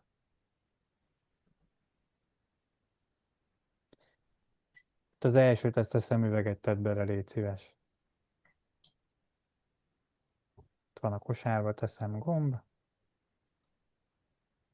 Oké, kattints a kosárra. És már neked is magyarul van az a termék feliratod, jó? Tehát teljesen jó, amit csináltál, annyi volt a történet, hogy nem nyitottad meg egy új oldalon ezt a dolgot. Hadd nyitva ezt a kosár oldalt, hogy tudd ellenőrizni majd mindig azt, amit csinálsz, jó?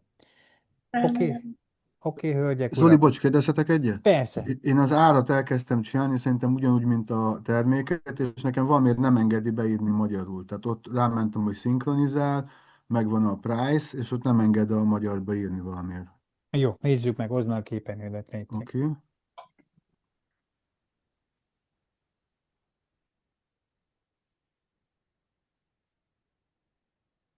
Akkor én menjek, folytassam. Folytathatod, persze. Kattints rá a price feliratodra először, aztán most már tudsz írni. Ja, jó, fú. Tehát addig nem tudja igazából, hogy mit szeretnél. Tehát, hogy miért akarsz odaírni, minek a szövegét akarod átírni magyarra. Jó, ez bocsi, akkor Semmi baj. köszi. Oké, akkor én is folytatom tovább a fordításokat. Tehát ott tartottam, azt mondja, hogy akkor kell nekem ez a price. Szépen visszajövök ide a Local Translate-be. Átírom ezt a price feliratomat árra.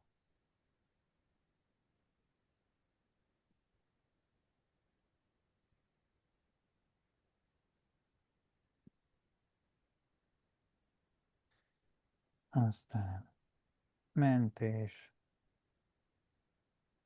szinkronizálás, következő dolog, amit kell, ez a quantity. A quantity-ből ugye a mennyiség lesz, tehát ezt fogom, lemásolom, ezt megkeresem, és akkor ebből a mennyiséget kell nekünk beállítani.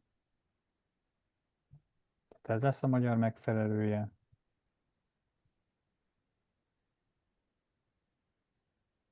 Ezt is mentem, ezt is szinkronizálom, megnézem a következő szubtotál, ugye az részösszeg, ilyen névre fog hallgatni ez a dolog. Ctrl-C.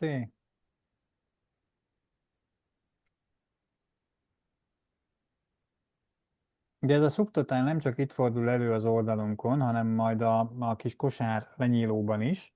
Egyelőre ez még angolul marad majd, de kipakoljuk a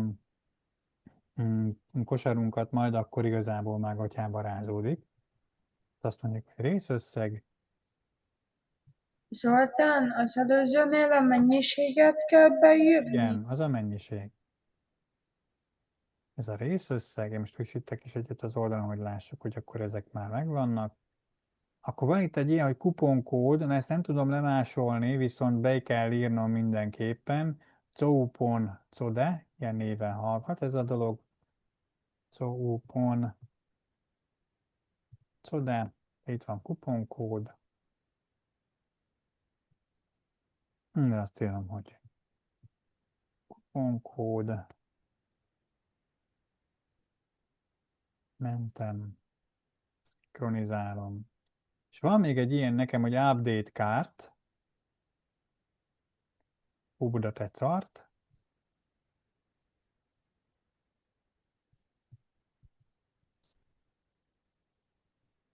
Ez pedig a kosár frissítése lesz.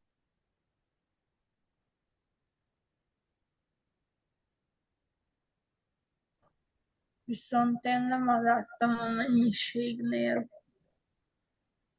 Hát figyelj rám, ki tudod jelölni itt fönt ezt a subtotál feliratot, amiből a részösszeget csinálod, a kuponkódból a kuponkódot, tehát ezt pont ugyanúgy kell csinálni, mint az eddigi, tehát az árat, a mennyiséget, bármelyiket, hát látod itt a feliratokat, hogy mire kell megcsinálnod. Jó, rendben. Többieket kérdezem, sikerül beállítani ezt a dolgot? Igen. Igen. Niki, neked összejött? Igen, köszönöm. Rendben, Noémi, te hogy állsz? Neked ez megoldódott, ugye egyszerre? Igen. Jó, rendben van.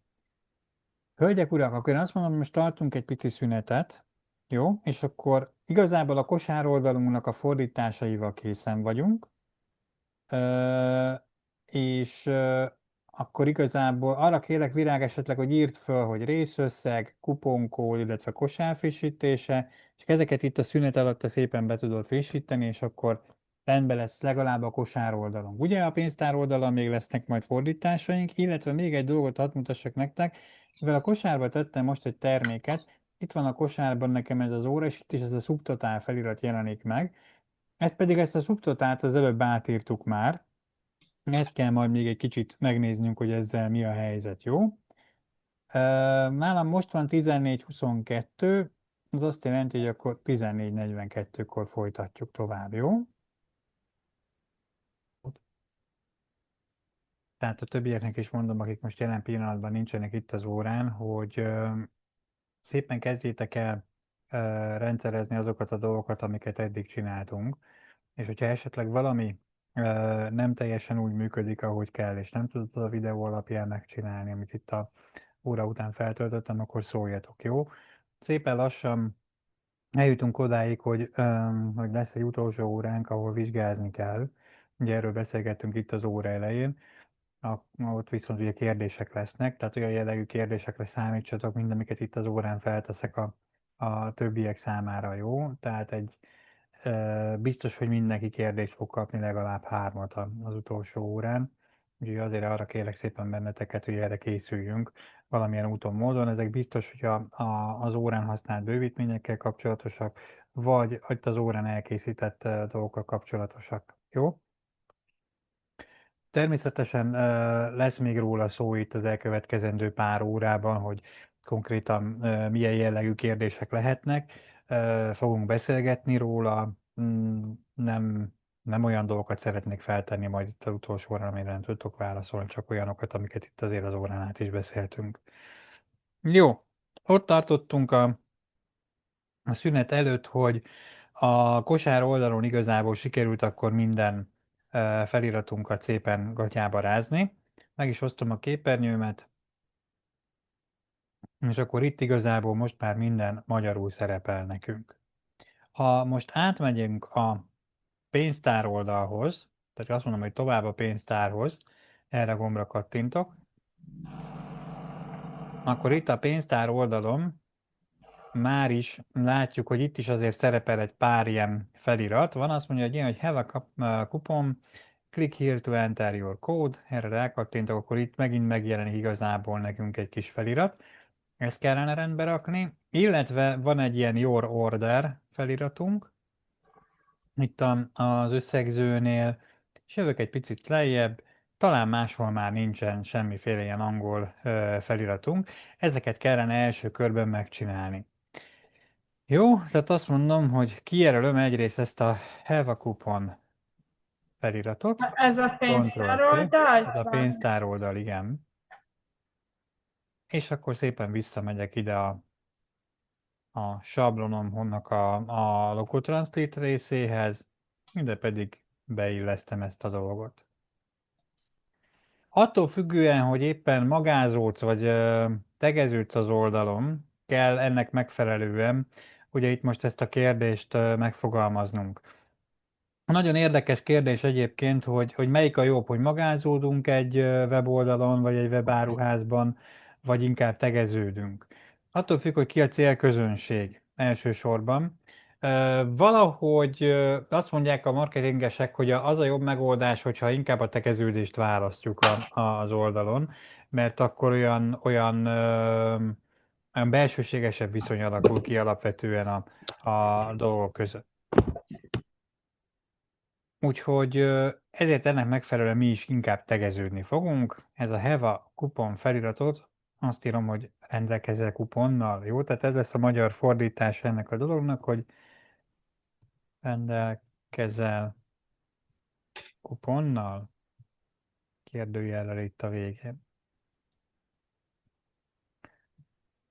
Mentés, szinkronizálunk, és visszajövünk a pénztár oldalra.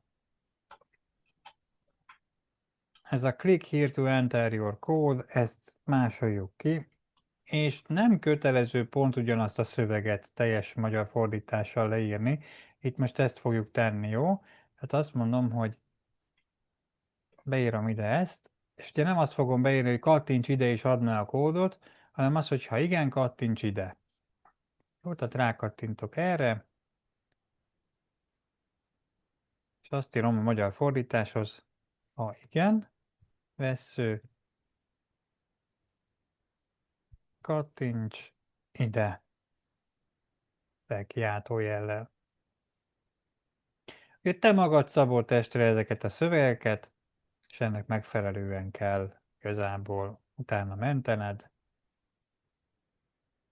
és És szinkronizálni. Zoltán, ezt, amit utólag kimásoltál, ezt Igen, hol tudom kimásolni?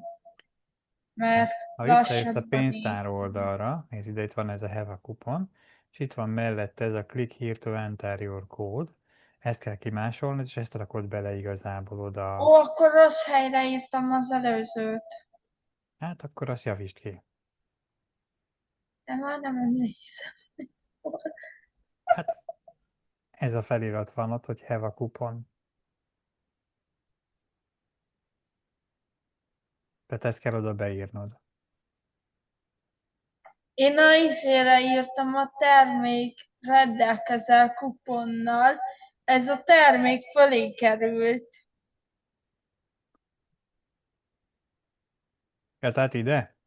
A Igen, orderhez. Hát akkor azt átírod arra majd, hogy rendelésed, vagy rendelés egy ilyen feliratra, jó? Most nem ott tartunk még.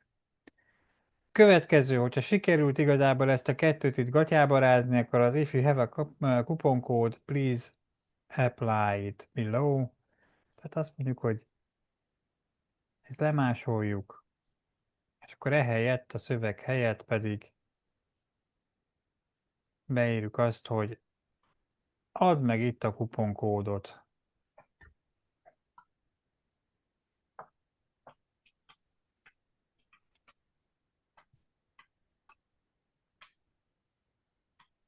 Természetesen máshogy fordítanátok, kicsit, hogy mondjam, csak terjengősebben, azt is lehet, semmi akadály. Tehát, hogyha nem ilyen egyszerűen próbáljuk megoldani, mint a körmondatokba szeretnéd leírni, hogy az alábbi mezőben megadhatod a rendelkezésedre álló kuponkódot. Természetesen azt is be lehet ideírni, ki mit szeretne igazából ide berakni. Én inkább az egyszerűbb, gyorsabb, érthető verziókat szeretem. Így, hogyha most ezt lefrissítem itt a pénztár oldalon, akkor nekem már rendelkezek kuponnal, ha igen, kattints ide, ide kattintok, add meg itt a kuponkódodat, és ide pedig a kuponkód felirat már automatikusan megjelenik, hiszen a kuponkódot már korábban a kosár oldalon szépen lefrissítettük. Virágon kívül megvan eddig mindenki? Oké. Igen, Én nem. Akkor jön nekünk ez a Your Order felirat, Your Order helyett pedig írjuk azt, hogy rendelés. Egy rendelésed, igazából én ezért inkább ezt a rendelést fogom beírni ide, mert ez egy egyszerűbb dolog.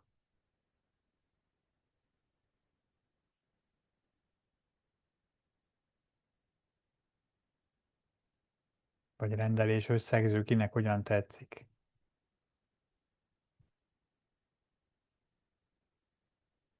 Tehát rendelés.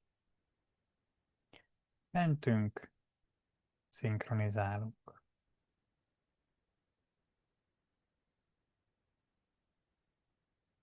Jó virág, neked mutatom, hogy miket kell ide a felső részekbe írni. Többiek, hogyha megvannak, akkor még egy dolgot szeretnék mutatni, hogyha ráviszed ide a kosárra az egeret, akkor itt még ez a szubtotál felirat jelenik meg. Holott ezt a szubtotál feliratot már átírtuk. Hölgyek, urak, egyébként ez azért van, mert még egy korábbi, hogy fordítsam magyarra, egy korábbi ügymenet, egy korábbi folyamat révén már ugye bekerült egy adott termék a kosárba. És abban az esetben még akkor, amikor belekerült a kosárba, ezt a szubtotál feliratot még nem fordítottuk le magyarra. Hiába kattintok a frissítés gombra, az nem fog megváltozni. Viszont, hogyha a kosárból kidobjuk ezt az adott terméket, akkor kapunk most majd egy másik angol feliratot, amit érdemes lenne lefordítanunk, tehát hogy a kosarunk üres. Akkor éppen ezért azt a feliratot is mindjárt lefordítjuk. Utána, ha bármit beleteszel, akkor már a szubtotál felirat helyett már a részösszeg felirat fog megjelenni, hiszen amikor beleteszed újra magát a terméket, akkor már a fordítás tartalmazza a magyar szót, ezért ennek megfelelően azt fogja belepakolni. Jó, tehát ez még egy korábbi állapot miatt szerepel nekünk itt. Virág, sikerült leírnod ezeket a feliratokat? Mehetünk innen elől a résztől is tovább?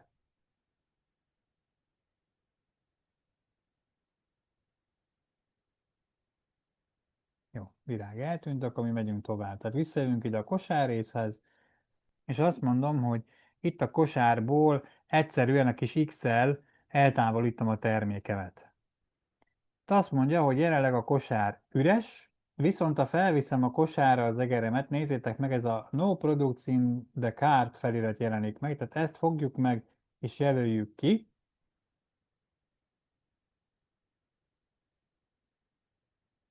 Erre fogok rákeresni, tehát No Products in the Cart. Hogyha nem tudod kijelölni, sincsen semmi baj, elkezded beírni ide ugyanúgy szépen, hogy No Products, akkor is igazából ugyanazt az egy stringet fogod megkapni, tehát szöveget fogod megkapni, és akkor erre rákattintunk, azt írjuk, hogy a kosár üres.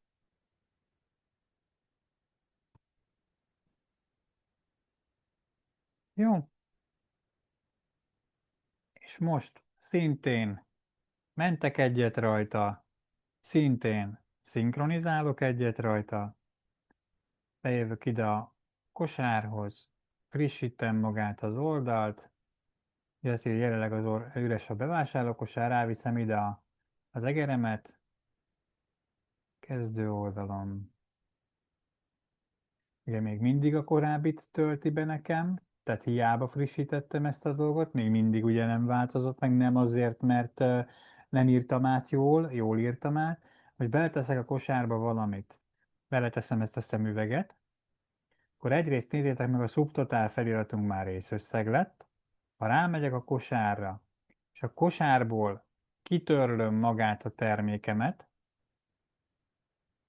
akkor a kosár feliratom, amikor üres, akkor abban a pillanatban már azt írja, hogy a kosár üres. Jó? Tehát ezek mind azért vannak, mert akkor töltötte még be oda a megfelelő szöveget, amikor még nem volt lefordítva a történet. Jó? Tehát ez egy kicsit ilyen késleltetős módszer, ez a kosár kis ikon itt fönt ebben a dologban, illetve a hozzá tartozó feliratok, nyugodtan írjátok át, tegyétek bele a terméket a kosárba, akkor az totál megváltozik, ha törlitek belőle a terméket, akkor a szövegünk is megváltozik erre a kosár üres feliratra. Jó? Oké, és látunk még valahol esetleg olyan feliratot, amit át kellene írni?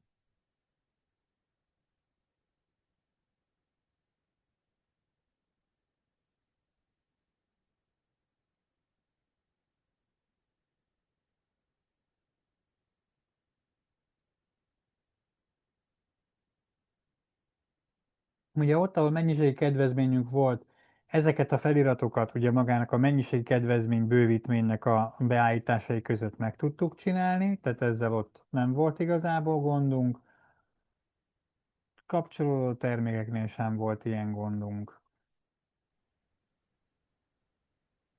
A termékeken belül is nézzük, mert van egy a kiegészítőknél, Melyik? hogy megnézni minden 4 lehetőséget, ez a showing all for, hogy azt is le kell fordítani? Hol látsz ilyet? Kiegészítőkbe mentem bele, Csak rákattintasz magára a csak kiegészítőkre. a kiegészítőkre, Ja, és igen, ott igen, igen, van. igen, igen. Tehát ez a showing all for results.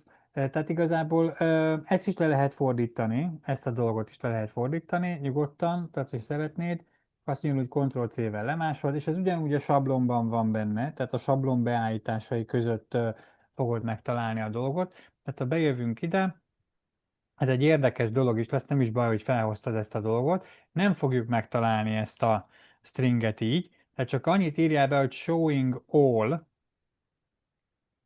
és a 4-est azt már ne írd be, nézd meg, mert egy kis változóval fogja nekünk ezt a dolgot megmutatni. Ugye azt mondja, hogy mutasd meg az összes találatot.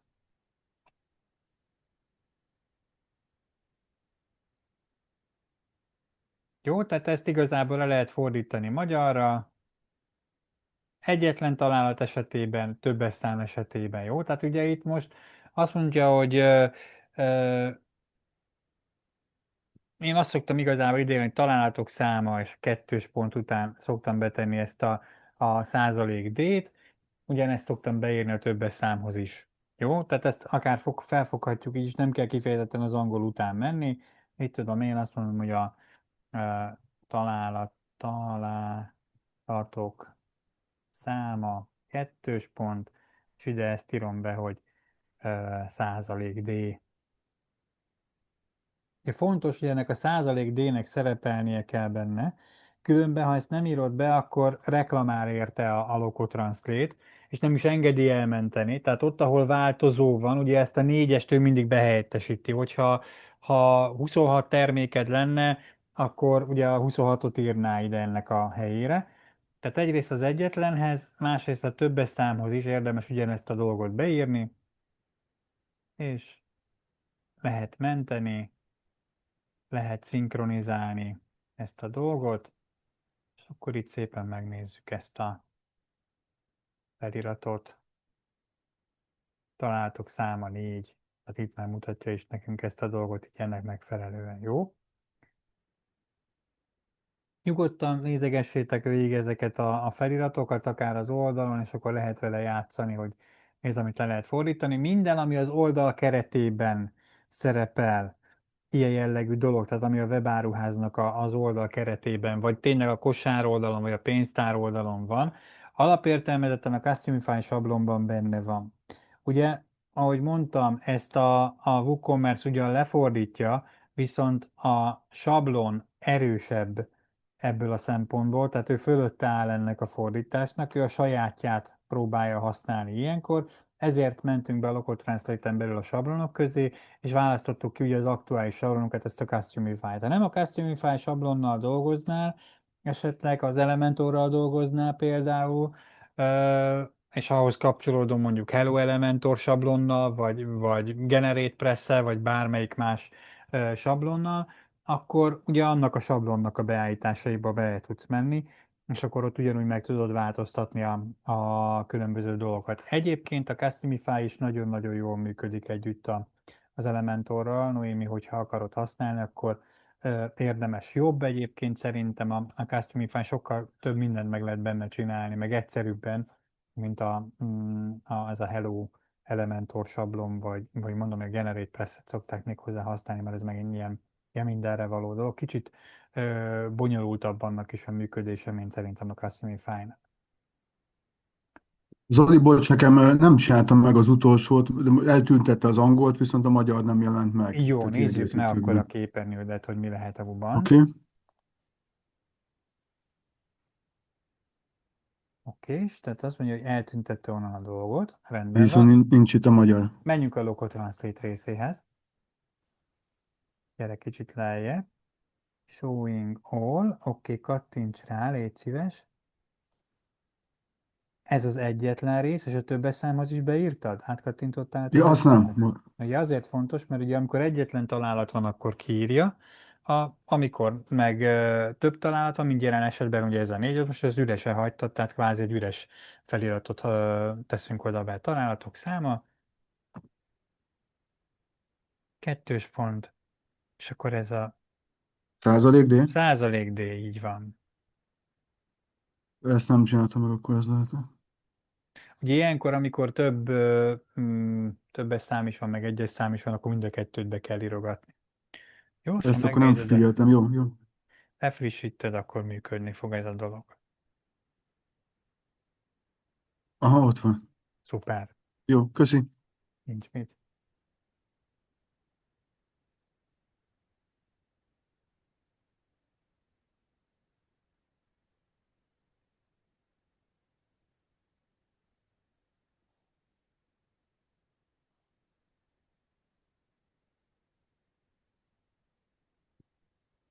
Jó, oké, és hölgyek, urak, akkor igazából ez a fordítgatós része tiszta mindenkinek, ugye? Tehát ezt a Local Translate-et érdemes használni ezekhez a dolgokhoz. Bármilyen bővítményt tudsz vele fordítani, bármilyen sablon tudsz vele fordítani, mint ahogy láttuk is ezt a dolgot. Tök jól fog jönni ez nekünk még majd akkor, amikor ezt a foglalós rendszert próbáljuk majd megcsinálni. Tehát abban az esetben is, ebben a VP Booking részben is igazából elég sok minden lesz, amit fordítanunk kell majd. Jó, következő témakör, amit éle lenne átbeszélni a mai alkalommal, ez a védelem része ennek a dolognak. Egy tűzfalrendszert lenne érdemes igazából csinálni. Mire jó egy ilyen tűzfal? Miért fontos, hogy egy weboldalon legyen tűzfal? Hölgyek, urak, azt tudnotok kell, hogy jelenleg az interneten lévő weboldalaknak kb. A 60% a WordPress alapú weboldal. Tehát olyan weboldal, ami egy ilyen tartalomkezelős rendszer. Tudni kell azt, hogy a WordPress alapértelmezetten nem weboldal készítésre, webáruház készítésre keletkezett annak idején. Ma már igazából inkább erre használjuk, hanem egy ilyen blogmotorként működött ez a dolog, mint a blog.hu például, vagy ugye a Google-nek is voltak ilyen blogspotos oldalai, tehát ugyanezen az elven működött.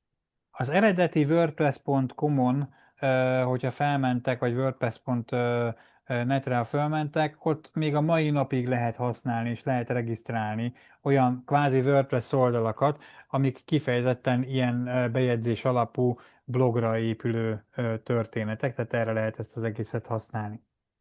Na már most, ezek ellenőrzött rendszerek voltak, szerver környezetben ellenőrzött dolgok voltak. Viszont amikor mi feltelepítünk a weboldalunkra, tehát a doménünkre egy ilyen szoftvert, egy ilyen WordPress-es CMS rendszert, akkor abban a pillanatban igazából minden egyes ilyen technikai dologról, mind a tárhely hozzákapcsolása, mind például ez a biztonsági rész, a mi feladatunk.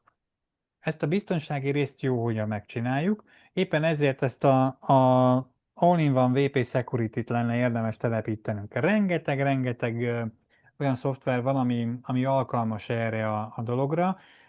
Van egy csomó fizetős rész is. Az olaszok nagyon-nagyon előre haladott állapotban vannak az ilyen biztonságtechnikai történetekkel kapcsolatban. Nagyon sok olasz cég fejlesztett nagyon komoly ilyen ilyen WordPress biztonsági rendszereket, de az, amit alapértelmezetten a WordPress-es csapat is támogat, ez a WP All-in-One Security. Jó, tehát ezt nézzük meg. Kicsit meg is osztom a képernyőmet. Természetesen, ha fizetőset használsz is teljesen jó. Ennek a WP All-Importnak is van egyébként fizetős verziója, ezt is mindjárt meg fogjuk beszélni, de egy alapértelmezett védelmet ez tud nekünk biztosítani, és az egy nagyon fontos dolog, hogy ilyen szempontból ingyen van nekünk ez a dolog, jó? Tehát azt mondja, hogy oda megyünk, hogy bővítmények hozzáadása. És amit ide nekünk be kellene írogatnunk, az az al szóköz in, szóköz one, és ő már igazából hoz is nekünk egy csomó ilyen dolgot, és ez az első, ez az AIOS, tehát az All-in-One Security, ezt kellene igazából telepítenünk, nem is az első, de a második sorban az első, tehát a harmadik ilyen dolgot kellene telepítenünk, jó? Látjuk, hogy 4,5 csillagos a történet, több mint 1 millió bekapcsolt telepítés van ehhez a történethez, 2 hónappal ezelőtt frissült. Ha sikerült feltelepíteni, kapcsoljuk be.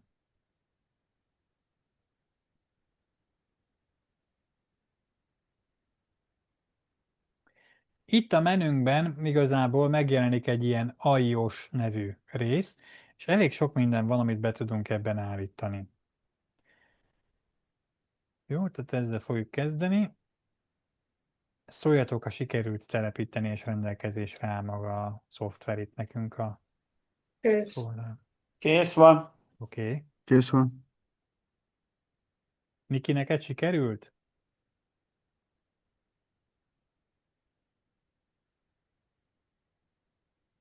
Itt elvesztettük. Virág, sikerült követned minket?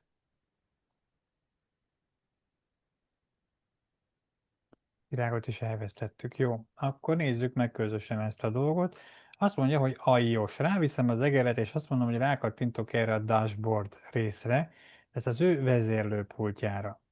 A vezérlőpult, bocsánat, ahhoz, hogy kicsit jobban rámenjünk erre a dologra, itt ugye a Master Slider szeretne igazából tőlünk valamit, én azt mondom, hogy I already did, tehát ezzel ezt eltüntetem.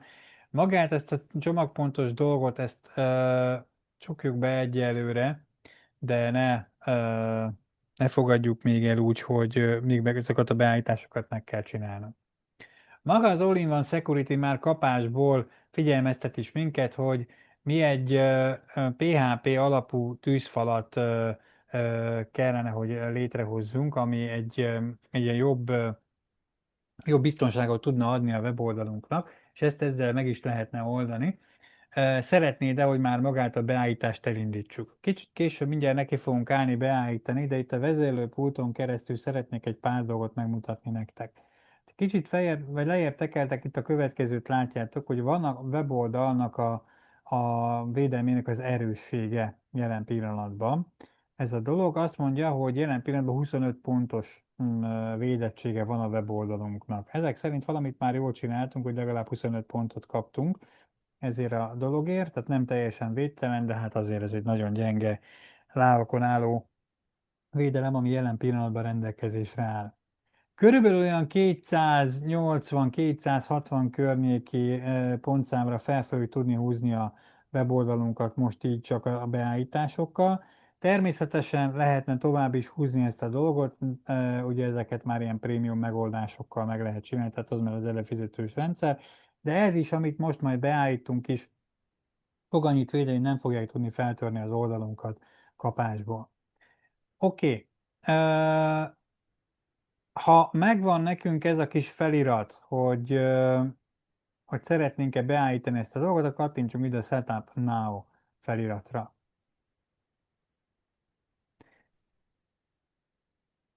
Így alapértelmezetten egy alapbeállítást most csinált nekünk ez a kis biztonsági bővítmény, viszont menjünk végig egyesével a beállításokon, jó? Van nekünk egy ilyen részünk itt, hogyha az iOS-t megnyitod itt bal oldalt, hogy User Security. Erre a részre menjünk be. User Security-nek a lényege alapvetően az, hogy itt tudod beállítani azt, hogy a felhasználóidat milyen módon véded. Ha emlékeztek rá, akkor, amikor telepítettük magát a WordPress-t, akkor azt mondtam, hogy sose adjunk meg admin felhasználó nevet, meg adminisztrátort, meg VP admint, hanem ezeket próbáljuk meg valamilyen szempontból kerülni. Ez pontosan azért van, mert amikor mondjuk kitudódik a weboldalunknak a bejelentkező oldala, az ugye alapvetően most jelen pillanatban a weboldalunkról is tudja bárki, aki a WordPress fel akarja törni, de Tamási az úgy néz ki például, hogy davp.hu per Tamás per VP admin. Igaz? Tehát, hogyha most nagyon fel akarnám törni az oldalat, akkor biztos, hogy ezzel próbálkoznék. Aztán a következő dolog, amivel próbálkoznék, hogy a felhasználó neved az, hogy admin. Jó, tehát mivel ezt nem így regisztráltuk alapértelmezetten akkor, hanem már ugye mindenki a saját nevét regisztrálta be, ezért már védjük az oldalunkat ettől a dologtól. Itt látjuk azt, hogy jelen pillanatban milyen felhasználók vannak, és mondja is, hogy az admin felhasználónk az ilyen szempontból tök jól van beállítva, 15 pontból 15 pontot kaptunk ezért az akcióért, hogy nem adminnak neveztük át a dolgot. Egyébként most akkor itt lehetne átnevezni adminnak ezt a történetet. Itt lehetne egyébként magát a felhasználót egyszerre szerkeszteni. Természetesen, hogyha látod majd azt, mert biztonsági értesítéseket küld egyébként ez a tűzfal arról, hogyha az oldaladat próbálják megtörni, hogy milyen felhasználó névvel próbálkoznak, akkor érdemes akár esetleg az admin felhasználónak a nevét is megváltoztatni, hogyha azzal próbálkoznak. Tehát ha valamilyen úton, módon kiderülne ez a Zoli felhasználó név, és látom azt az e-mail üzenetben, hogy Zoli felhasználó névvel próbálkoztak bejelentkezni, akkor bejövök ide a tűzfal részhez, és megváltoztatom igazából az admin felhasználónak a nevét. Tehát nem Zoli lesz helyette, hanem itt tudom én Krumpli. Következő történet, amit érdemes nekünk itt még megnézni, hogy ez a felső részen, ez a user account része volt ennek a dolognak, tehát hogy maga a felhasználói fiókokról beszéltünk. Login, logout, ez egy fontos rész megint, tehát azt mondja, hogy be tudjuk állítani a következőt, hogy ha valaki mondjuk 3-szor próbálkozik azzal, hogy megpróbál bejelentkezni, és mind a 3-szor vagy rossz felhasználónevet, vagy rossz jelszót ír be, vagy ezeknek a permutációja, akkor eltiltjuk az oldalról, tehát nem jelenik meg neki az oldalon. Én arra kérlek szépen benneteket, hogy ezt a fajta szolgáltatást kapcsoljuk is be az oldalunkra.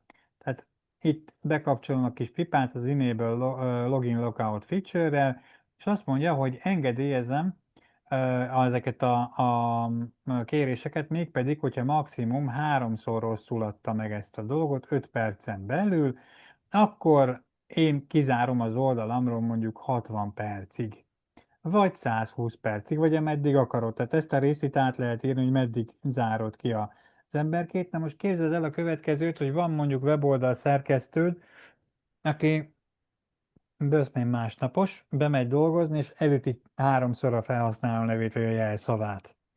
Előfordulhat, főleg fiatalok esetében előfordul ez a történet, akkor ugye őt is kizárjuk a munkából meghatározott időre. Tehát akkor egy másik felhasználónak kell felengedni ezt a fajta tiltást, hogy ő megpróbáljon újra bejelentkezni. Természetesen ez lehet, csak az a fontos, hogy akkor legyen egy másik felhasználó, aki tudja engedélyezni ezeket a dolgokat a weboldalon. Tehát ezt érdemes ilyen szempontból ezt a időt is meghatározni. Jó, én azt mondom, hogy ez az 1 órás időtartam, ez teljesen rendben van ezzel a dologgal. Jó? Oké, és hogyha ez rendben van, akkor kattintsunk a Save Settings részre. Jön a következő fülecske, ezért megint kaptunk 20 pontot. Forced Logout. Ennek a lényege igazából az, hogy meghatározott idő után egyszerűen kidob maga az admin felület.